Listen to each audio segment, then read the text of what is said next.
Hello बच्चों, और question is here which one of the following is not a characteristics features of mammals. Mammals का कौन सा characteristics features नहीं होता? तो एक एक करके हम बात करते हैं।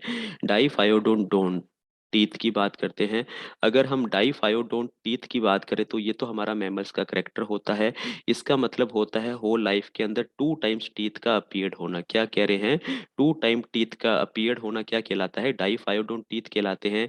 सबसे पहले हम देखते हैं कि मिल्की टीथ आते हैं, जिसे हम टेम्परेरी टीथ के नाम से जानते हैं, और बाद में हमारे पास में क्या आते हैं?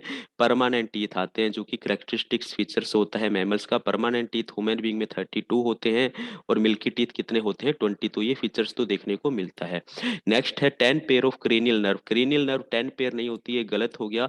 क्रेनियल नर्व कितनी होती है हमारे पास में? 12 पेयर्स होती है। कितनी होती हैं हमारे पास में? 12 पेयर्स होती हैं। ये जो नर्व हमारे पास में क्रेनियल नर्व हैं, ये इसके कितने पेयर्स हमें देखने को मिलते हैं? 12 पेयर्स देखने को मिलते हैं। जो क्रेनियल नर्व वो होती हैं जो हमारे कहाँ से आती है? ब्रेन से अराइज होती है। ठीक है, तो ये ऑप्शन गलत हो गया।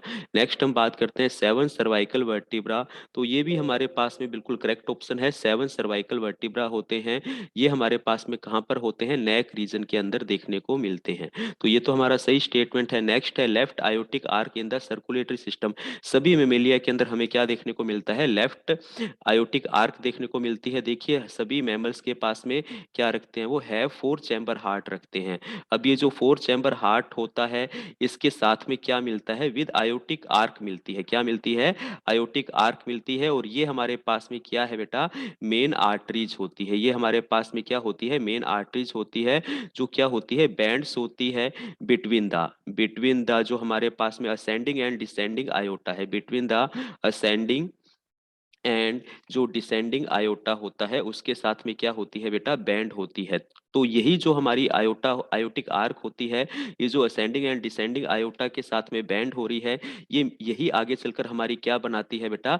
लेफ्ट आयोटिक आर्क बनाती है, जो लेफ्ट पोर्शंस में क्या होगा? ब्लड सप्लाई कंट्रोल करती है। और एक हमारे पास में यहाँ पे क्या बनती है? राइट आयोटिक आर्क बनती है, जो क्या करती है? ब्लड सप्लाई करती है।